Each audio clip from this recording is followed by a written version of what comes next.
नमस्कार।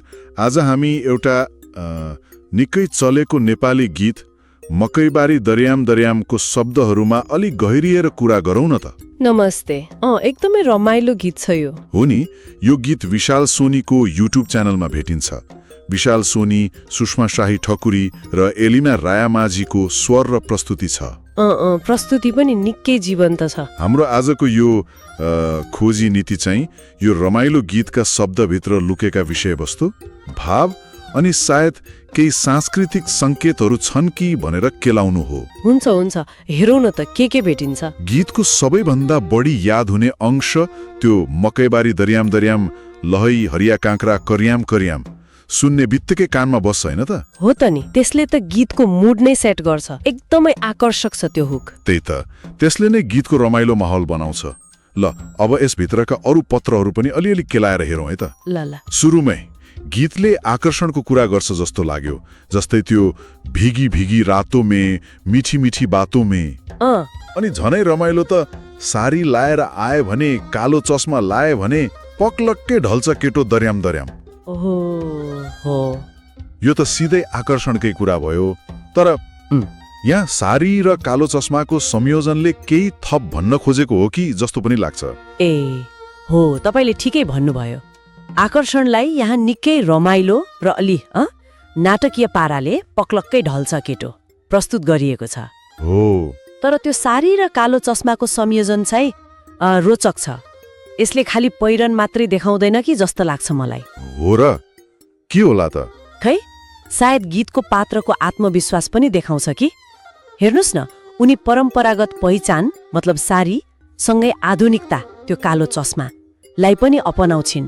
अनि केटालाई पक्लक्कै ढाल्ने शक्ति राख्छु भन्ने दाबी जस्तो पनि सुनिन्छ। यो लोक पप गीतहरूमा यस्तो चलन देखिन्छ नि त, परम्परा र आधुनिकता मिसाउने। मैले त सामान्य पहिरनको वर्णन मात्र सोचेको थिएँ, तर आत्मविश्वास र शक्तिको संकेत पनि हुन सक्छ है। यो कोणबाट हेर्दा त झन् अर्थपूर्ण लाग्यो मलाई। हुन सक्छ। लोक पपले समकालीन समाजलाई यसरी नै देखाउँछ। अब गीतको अर्को एउटा लाइनले मलाई झनै अचम्बित बनायो। त्यो भैँसी बेची मोबाइल किने, होइनन् कोही मलाई चिने, क्या दशा लाग्या भयो दर्याम दर्याम। त्यो लाइन त निकै मार्मिक छ नि। सुन्दा सामान्य हाँसो ठट्टा जस्तो लागे पनि यसमा केही गहिरो कुरा लुकेको छ जस्तो लाग्छ मलाई, होइन? एकदमै। यो अंशले मतलब बदलिन्दो प्राथमिकता अनि प्रविधिको प्रभावलाई अलि व्यङ्ग्यात्मक रूपमा देखाएको छ। व्यङ्ग्यात्मक कसरी? हेर्नुस् न, भैँसी भनेको परम्परागत सम्पत्ति, आय स्रोत, सुरक्षाको प्रतीक जस्तो भयो। हो। अनि मोबाइल भयो आधुनिकता, सम्पर्क अनि सायद सामाजिक प्रतिष्ठाको कुरा।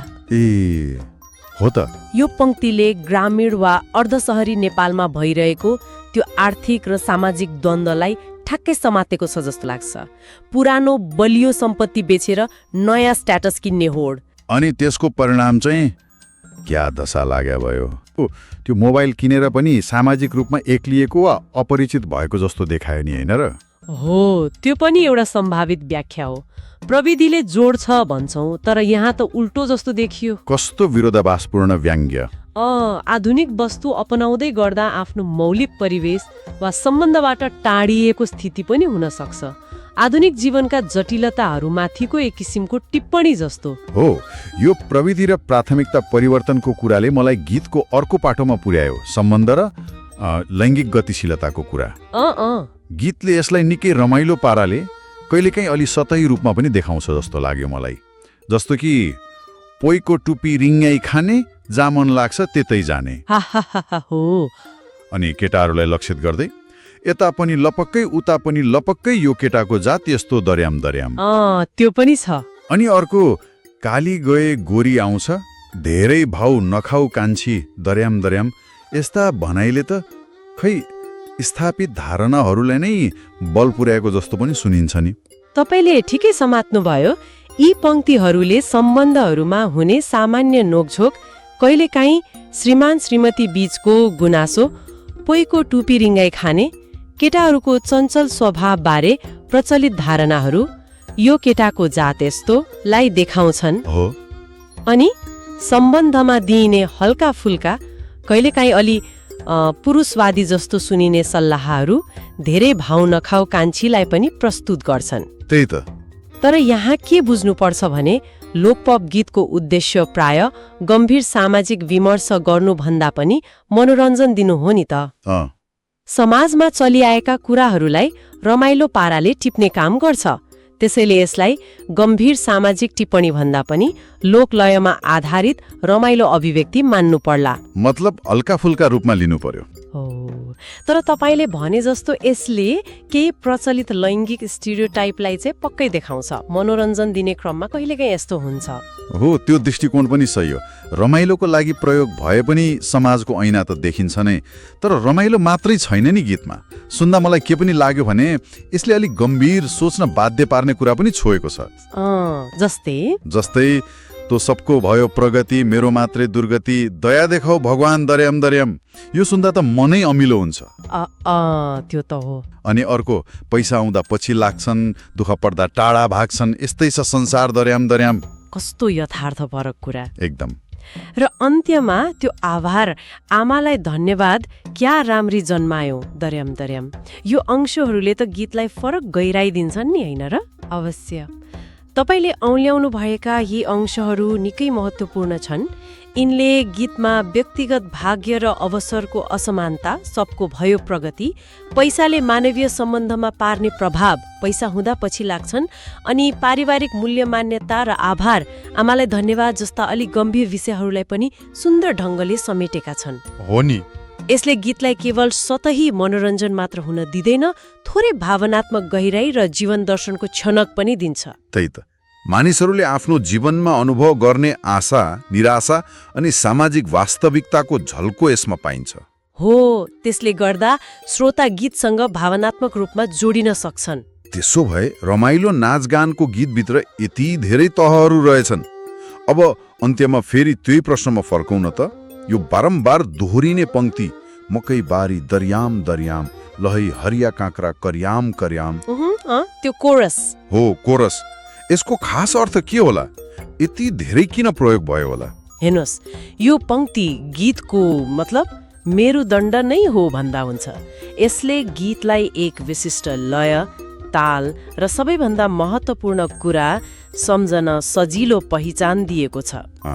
यसको शाब्दिक अर्थ मकैबारीमा आवाज आयो, काँक्रा काट्दा आवाज आयो जस्तो होला। तर त्यो भन्दा पनि यसको ध्वन्यात्मक र लयबद्ध गुण महत्त्वपूर्ण छ। मतलब सुन्दा रमाइलो लाग्ने। हो, एकदम। यसले एक किसिमको रमाइलो, ऊर्जाशील, सायद ग्रामीण वा खेतीपातीको रमाइलो परिवेशको झल्को दिन्छ। मकैबारी, काँक्रा, लोकगीतहरूमा यस्ता दोहोरिने लयबद्ध पंक्तिहरू प्राय हुन्छन् नि त, जसले श्रोतालाई गीतसँग तत्काल जोड्न र सँगै गुनगुनाउन सजिलो बनाउँछ। गीतको क्याच फ्रेज जस्तै भयो। त्यस्तै भन्न मिल्छ, गीतको सिग्नेचर साउन्ड जस्तो। बुझ्यो। त्यसो भए समग्रमा हेर्दा मकैबारी दर्याम दर्याम एउटा यस्तो गीत रहेछ जसले प्रेम, प्रीति, आधुनिकता र परम्पराको टकराव, त्यो भैँसी र मोबाइलको कुरा, सम्बन्धका नोकझोक अनि जीवनका तीता मीठा अनुभवहरू सबैलाई एउटै मालामा हुनेर अत्यन्तै आकर्षक र सम्झन लायक लोकपप धुनमा प्रस्तुत गरेको छ। एकदम सही। र यस्ता गीतहरूको व्यापक लोकप्रियताको रहस्य सायद यही हो। यिनले दैनिक जीवनका साझा अनुभव, भावना र कहिलेकाहीँ समाजका सूक्ष्म द्वन्द्वहरूलाई पनि सरल, रमाइलो र सम्झन सजिलो हुने लयमा व्यक्त गर्छन्। त्यसैले धेरैले मन पराउँछन्। हो नि, धेरै श्रोताले गीतसँग सजिलै आत्मीयता महसुस गर्छन्। यो गीत परम्परागत लोकभाका र आधुनिक पप सङ्गीतको सफल मिश्रणको राम्रो उदाहरण पनि हो। नेपाली सङ्गीतको विविधता देखाउँछ यसले। हो त। यो गीत र यसका पत्रहरू केलाउँदा मलाई एउटा कुरा सोच्न मन लाग्यो। आजको हाम्रो समाजमा यस्ता परम्परागत र आधुनिक जीवनशैली, सोच वा वस्तुहरू बीचको तालमेल वा कहिलेकाहीँ हुने द्वन्द्वका अरू उदाहरणहरू हामी दैनिक जीवनमा कहाँ देख्छौँ होला? निकै सान्दर्भिक प्रश्न। सायद यो गीतले हामीलाई त्यस्ता कुराहरू याद गर्न पनि उत्प्रेरित गर्छ कि यो विषयमा सोच्दै गर्न सकिन्छ।